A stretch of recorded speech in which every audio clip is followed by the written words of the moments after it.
for me, what I found is that the most success I've had is from just doing things and not thinking about them. So I tend to be an overanalyzer, but I feel like the only way to learn is by doing. As far as that goes, like there's a lot of information on the internet, and then also, you do have to call contractors and get estimates, and uh, the prices are changing day by day, um, but yeah, all it takes is figuring out what needs to be done, and then getting estimates. So, Michael, tell me where are you located? I live in Atlanta, Georgia. Ooh, you're in a spicy market. Yeah, I haven't been working in Atlanta proper. I've been working in the rural areas because I'm new to real estate investing and it's less competitive. Oh, for sure. So kind of tell me your timeline here of how long you've been in real estate investing and kind of what got you into it. I guess it's been about a year and a half. Um, I was working in construction before as a project manager for a commercial solar installer, and I was looking to get a job with less travel, and so my basically um, me and my father-in-law started meeting up and talking shop about business, investing ideas, like reading books and listening to podcasts and shooting like ideas back and forth. He's been a business owner, so yeah, I knew that he had a lot of experience, but he had a lot of experience in one industry, but not real estate, and so we were kind of learning together. And then he started going to tax sales and buying properties, and then they started coming due about a year and a half ago, and he needed some help figuring out what to do with them. And so that was right about the time when I quit my job and I was looking for other jobs. And so he was like, well, let's just try real estate investing together. So we started buying properties at tax sales, and then we started using DealMachine to try to find other properties to invest in. That's so how when did that whole thing start? When did it actually start that you guys start going full all in? So I guess I quit my job in October of 2020. Oh wow. So you guys started during like the pandemic, which is awesome. Most Yeah, people during were kind of like, what's going to happen? yeah, during the pandemic, it was a little bit. I think it's been a little bit tougher because um, contractors are super backed up and materials are on back order, and materials are more expensive. So, but at the same time, the property values have been increasing. So it's kind of a little bit of a, it's positive pros and cons, but I think that it's a good time to learn, and hopefully we can, build up on our success and learning, and I don't know, stay in it for the long run. Absolutely. I will. I know already somebody's going to ask this in the comments question, but what books and podcasts did you find the most helpful when you were starting out learning about real estate investing? Yeah, I mean, I definitely listen to Bigger Pockets. I listen to a lot of, um, I would say, non-real estate type of books and podcasts. Like I like Warren Buffett's biography, just to kind of try to understand his mindset. Um, I mean, I'm trying to think of the other ones. I mean, we read, Rich Dad Poor Dad. Um, One I'm listening to right now is uh, Rent It, uh, Buy It, Rent It, Profit, and I'm enjoying that one a lot. So, That's yeah. awesome. So, are you guys, could you tell me what kind of investing you guys are doing then? Are you planning on flipping these? Do you burr them? What's your, or do you guys just do a whole kit and caboodle of things? Yeah, so we We are open to any type of investment, but the ones that we've had our most success in and the ones that we've used DealMachine for have actually been for mobile homes. Ooh. And we're not doing mobile home parks. We are basically buying land that's zoned to allow for mobile home use, and then we're buying a new mobile home from a mobile home dealer and putting it on the land. And with a permanent foundation, you can qualify for a conventional mortgage, like any buyer could. So it's basically fast, and the permitting process is easier. And basically, We're so like for the ones that we bought on Deal Machine, one of them was a flip where we flipped a mobile home. One of them was a teardown where we replaced it with a new mobile home, and one of them was a flip, but we cleaned it up and sold it to a flipper. Oh, wow. So why mobile homes? That's so interesting because I don't hear, I would think I'd hear more people talk about it, but why did you guys decide to do that? I think because of the simplicity and the lack of competition and the low barrier to entry. Um, you don't need a contractor's license to pull permits for a mobile home. I mean, the dealer handles the installation. And in rural areas, it's a good housing solution. The new ones that are built in the factory are pretty nice, and you know you're getting an acre or two with like a 1,500 square foot house. In the upper 100s probably as far as price goes. So it's a pretty affordable option for like a young family or someone, yeah, or anyone who's looking for the housing option like that and out in the country.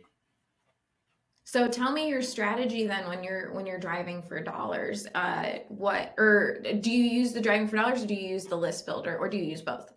Um, I use driving for dollars, and I also make my own lists. I haven't used the Deal Machine list builder, but um, driving for dollars, go into neighborhoods with mobile homes and looking for ones that are look like teardowns, basically, and Okay. sending them a postcard.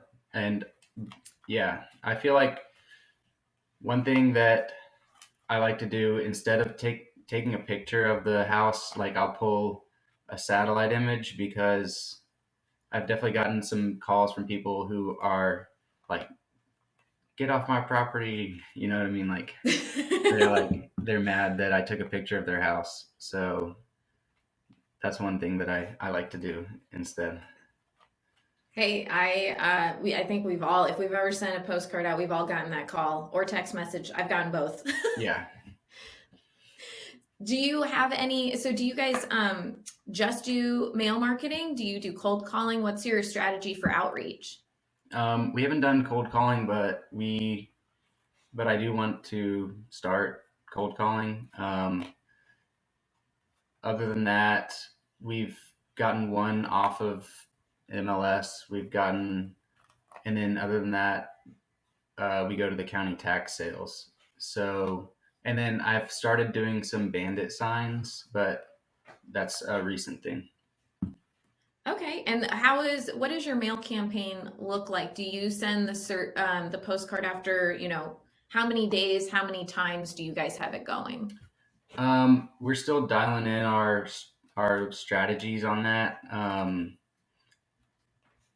At first, we kind of got more properties than we between the tax sales and deal machine. We kind of got more properties than we could handle, so we dialed back the marketing. But now we're picking it up again. So we have been a little bit sporadic, um, but I guess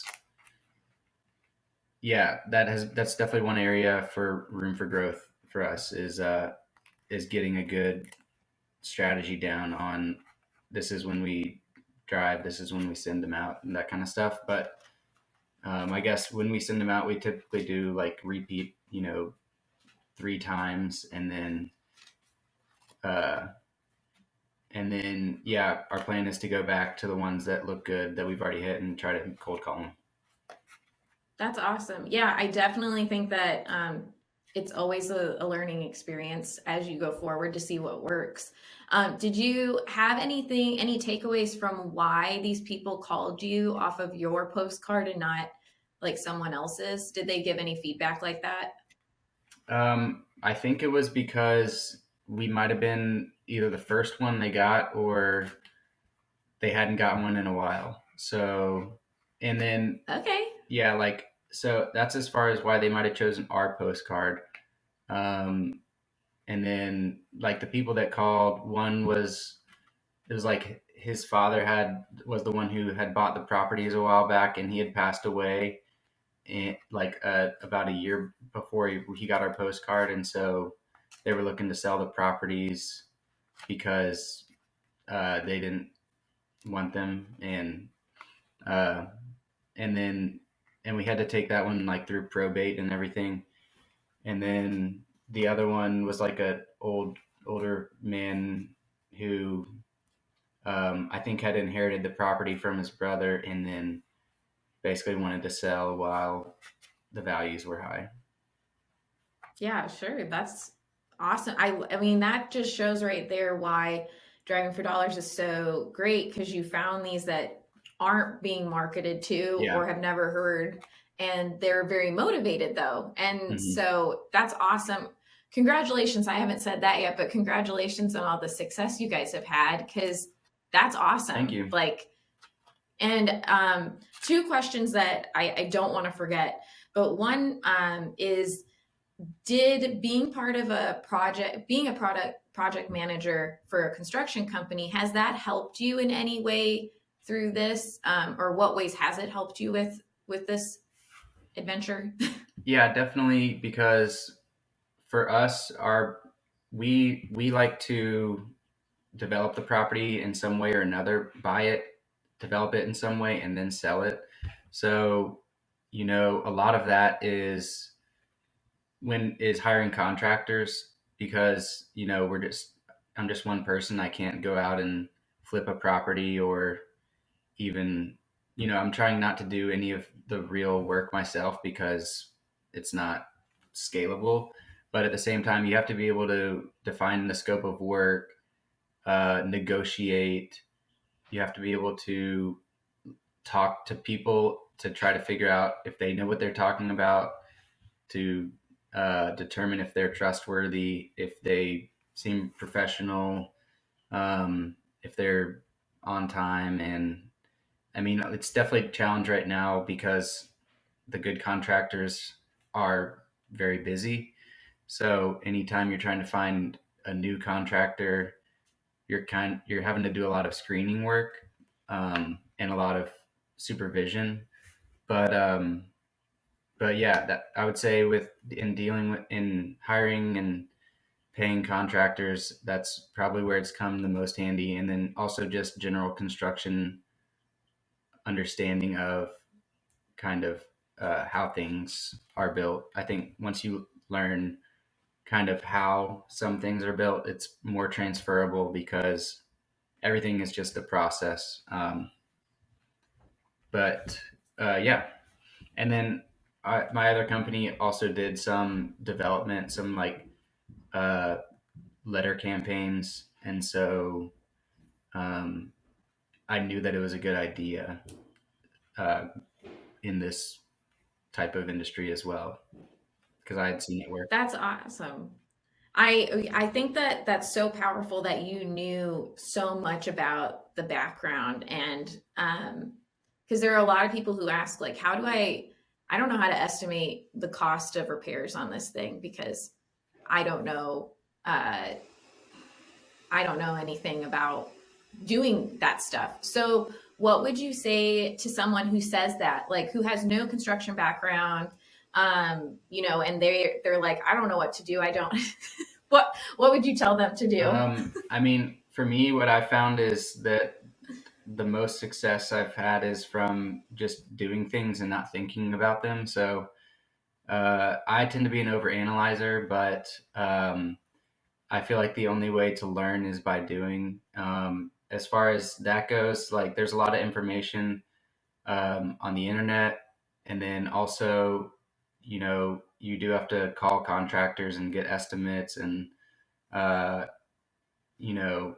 the prices are changing day by day, um, but yeah, all it takes is figuring out what needs to be done, and then uh, getting estimates and figuring out what needs to be done. You can a lot of times you can ask the contractors what they would recommend, and at the beginning you might have to trust their recommendations more, but then as you go on, you'll be able to determine if what they're saying is necessary or not. So yeah, you might have to you're not gonna do it perfect at the beginning. You're not gonna always get the best price or the best contractor, but the more you learn, the more you'll be able to kind of make those decisions better. Absolutely. Perfect advice. And now I have to ask about you and your father-in-law having this partnership.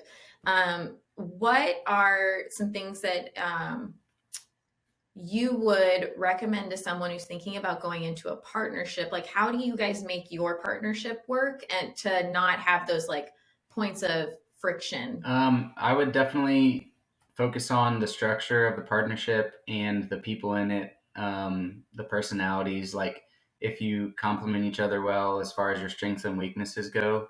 And then also going in what your goals are. I think one thing that he said to me at the beginning, which has made it a lot easier, was that, like, if we whether we have success or not, like basically he is the financial partner mostly, and I'm the, I guess, uh handle the day to day. And so, but he, going in, he said, if we don't make any money or if we lose money, like it's not going to hurt me, and like we'll be fine, like we're family first. And so I think that, like, kind of making sure that you're able to, if you're going into partnership with your family, that you're able to do something like that is important. If it's going to be a friend, and it's got to be, there has to be, yeah, you have to either be able to willing to sacrifice the relationship if things don't go well, or recognize that things might not go as well as you want. And then, you know I think with people that well, one thing that's nice is that you can trust them, and you at least know more about how they operate.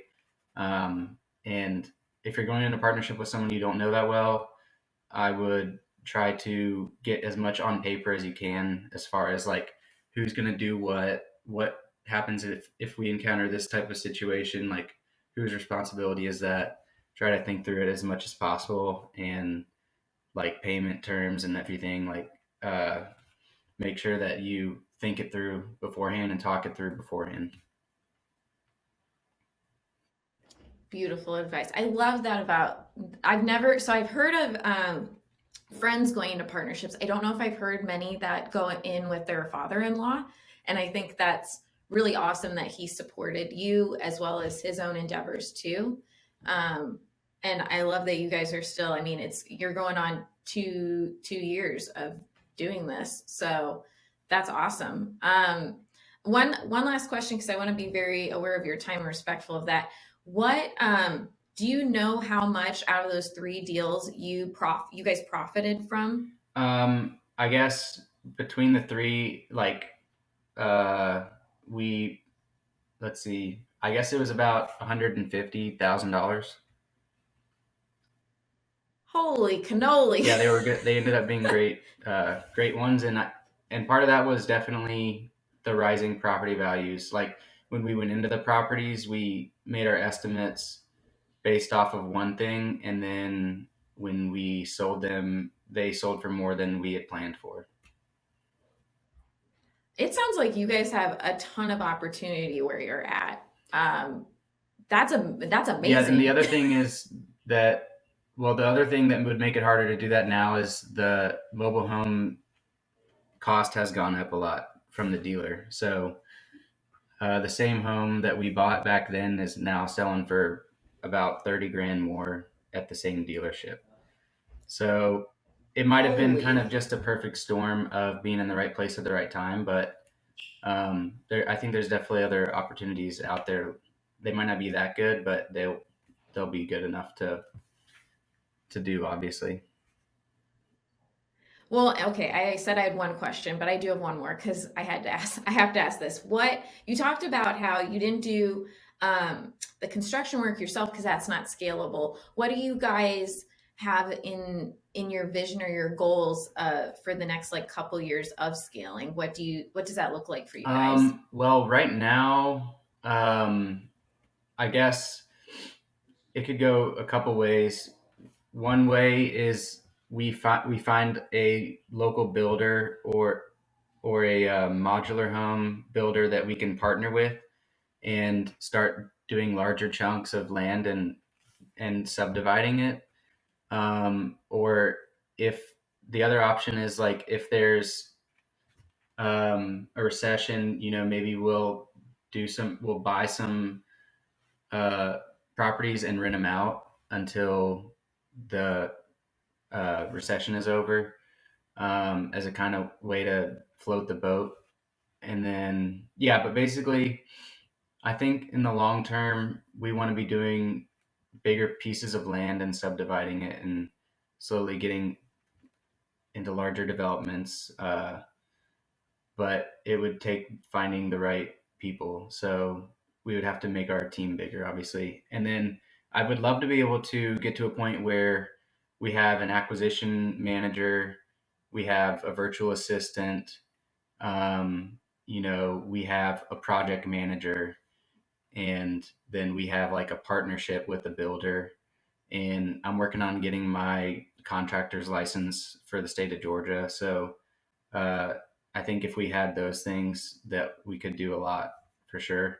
And then another idea we have is to open up our own mobile home dealership so that we're not paying I guess, the dealer's cut. But so yeah, we'll see where what actually works out and and what happens with the market and everything. But those are some of the, I guess, ideas. That is phenomenal, and I love that. I can't wait to please keep us around for your journey because I want to know where it all goes to.